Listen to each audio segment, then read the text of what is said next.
Congress party నిన్న జరిగిన సమావేశానికి సంబంధించింది.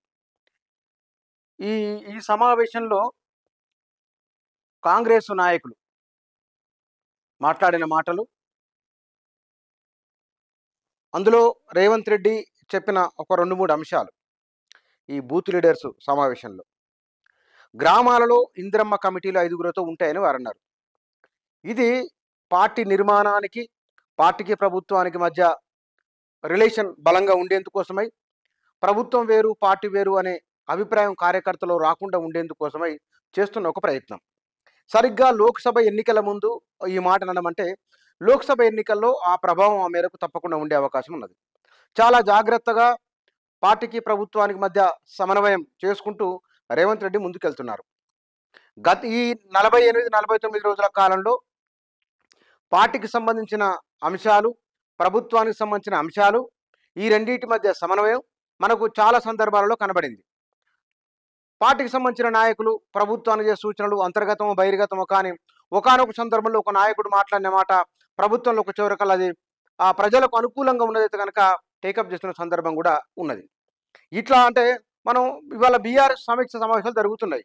అందులో పార్టీకి ముఖ్య నాయకులకు ప్రభుత్వానికి మధ్య సంబంధం తెగిపోయిందని, కొందరికే ప్రయారిటీ ఉన్నదని, మిగతా వాళ్ళని పట్టించుకోలేదనే ఒక బలమైన సమీక్షలు బీఆర్ఎస్ నుంచి వస్తున్నాయి. కాంగ్రెస్ పార్టీలో అవకాశం లేకుండా, అలాంటి వాటికి స్కోప్ ఇవ్వకుండా రేవంత్ రెడ్డి ప్రయత్నం చేస్తున్నారు. అంటే పార్టీ కోసం ఎవరైతే పనిచేస్తున్నారో, ఇవాళ ప్రభుత్వం 6 గ్యారంటీలు తీసుకున్నది. ఈ 6 గ్యారంటీల అమలులో క్షేత్రస్థాయిలో లబ్ధిదారులను గుర్తించడంలో, లేదా సమస్యలుంటే కనుక ఆ సమస్యలను గ్రామ స్థాయి నుంచి రాష్ట్ర సచివాలయం వరకు ఆ సమస్యలను తీసుకొని రావడంలో ఆ గ్రామ కమిటీలు, ఇందిరమ్మ కమిటీలు చాలా ప్రధానమైన పాత్ర పోషించే అవకాశం ఉన్నది. ఈ ప్రయత్నం ఉమ్మడి రాష్ట్రంలో జరిగింది. అంటే వివిధ రూపాలలో, వివిధ పేర్లతో జరిగింది. ఈ 10 సంవత్సరాల కాలంలో తెలంగాణ వచ్చిన తర్వాత ఇలాంటి వాతావరణం లేదు. అంటే గత ప్రభుత్వం అనుకున్నది నేరుగా డిజిటల్ మాధ్యమం ద్వారా లబ్ధిదారులకు ప్రభుత్వం నగదీస్తున్నది. ఆ డిజిటల్ కంప్యూటరీకరణ ద్వారానే ఎవరు అరువులో గుర్తించి వారికి ప్రభుత్వ ప్రయోజనాలు అందించే ప్రయత్నం చేస్తున్నది. ప్రభుత్వానికి ప్రజలకు మధ్య ఇంకెవరూ లేరు, అధికార యంత్రాంగం అమలు చేస్తుంది, ప్రభుత్వానికి ప్రజలు డైరెక్ట్, ఇంకేమీ లేదు అనే వాతావరణం ఉన్నది. దాని వలన బీఆర్ఎస్కు 3వ సారి అధికారం రాకుండా పోయిందనే అభిప్రాయం ఉన్నది. ఇప్పుడు కాంగ్రెస్ పార్టీకి ప్రభుత్వానికి మధ్య సమన్వయం. ఇప్పుడు ఉదాహరణకు వారు ఇంకో మాట కూడా అన్నారు. ఎవరైతే అర్హులైతారో ఓ గ్యాస్ సిలిండర్కో, లేకపోతే కనుక 2800 రూపాయల మంత్లీ నగదు బదిలీకి సంబంధించిందో, లేకపోతే కనుక ఇందిరమ్మ ఇళ్లకు సంబంధించిందో, ఇట్లాంటి విషయాలలో గ్రామ సభ ద్వారానే అర్హుల ఎంపిక ఉంటుంది. ఈ అర్హుల ఎంపిక కూడా ఈ 5గురు ఎవరైతే ఉంటారో ప్రత్యక్ష పరోక్ష ప్రభావం కూడా ఉంటుంది. అయితే ఈ కమిటీల అతిజోక్యం, మితిమీరిన జోక్యం అయితే కనుక మరి మొదటికే ఇబ్బంది వస్తుంది. పార్టీకి ప్రభుత్వానికి సమన్వయం సంగతి మంచిదే, కానీ ఈ ఇందిరమ్మ కమిటీలే కనుక కొంత ఎక్కువైతే కనుక ఈ 5గురు సభ్యులతో గ్రామాల్లో ఇందిరమ్మ కమిటీల ఏర్పాటు, ఈ ఏర్పాటులో గనక మరి వాళ్ళు మితిమీరిన జోక్యం అయితే కనుక అర్హులు ఎవరో గుర్తించడంలో, లేదా ప్రభుత్వం తమదే ఉంది కదా అనే ఒక అతి వెళితే గనక అది ఇబ్బంది కలిగించే అంశం.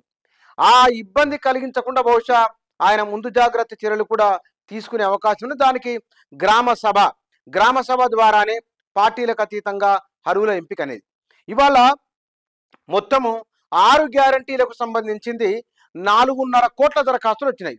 ఈ 4.5 కోట్ల దరఖాస్తులలో క్షేత్రస్థాయిలో కనుక వారి పార్టీ కార్యకర్తలు గుర్తించడంలో, అధికార యంత్రాంగానికి సహాయ సహకారాలు అందించడము, లేదా అర్హులైన వారిని గుర్తించడము, 2 సార్లు 3 సార్లు ప్రభుత్వం నుంచి వచ్చే లబ్ధిని పొందేవారిని గుర్తించడము, నిష్పక్షపాతంగా ఉండే విధంగా చేయగలిగితే కనుక ఇందిరమ్మ కమిటీల ద్వారా లబ్ధి చేకూరే అవకాశం ఉన్నది.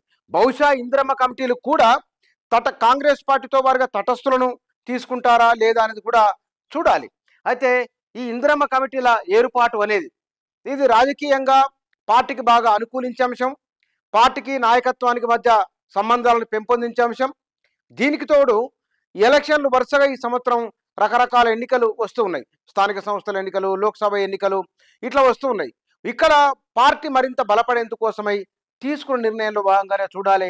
ఇది ఖచ్చితంగా కాంగ్రెస్ పార్టీ కార్యకర్తలకు, నాయకులకు రేవంత్ రెడ్డి చెప్పిన ఒకానొక శుభవార్తగానే భావించాలి.